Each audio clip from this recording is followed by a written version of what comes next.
Russian President Vladimir Putin casting his ballot today as voters across the country go to the polls in an election he's been long predicted to win.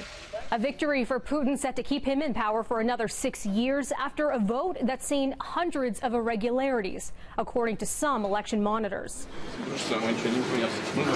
Opinion polls going into Russia's presidential election showed Putin had about 70% support, 10 times ahead of his closest competitor.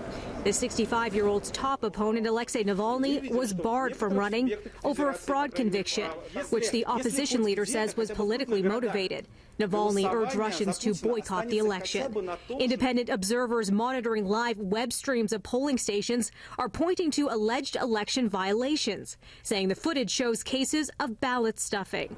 Some areas reportedly giving out prizes like food and concert tickets to encourage voter turnout. The election comes amid a standoff between Russia and the UK over the nerve agent attack on a former spy and his daughter in England.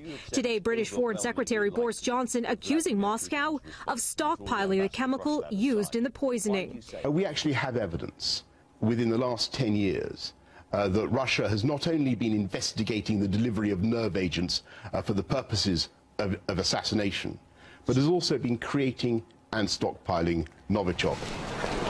Russia has denied any involvement in the March 4th attack.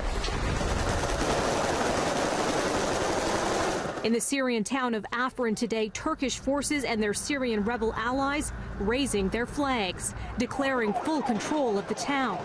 This after a roughly 2-month-long campaign to push out Kurdish forces, despite calls for a countrywide ceasefire by the United Nations Security Council.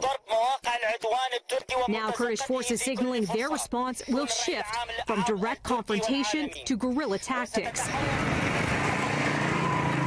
And according to the Syrian Observatory for Human Rights, more than 150,000 people have fled Afrin in recent days.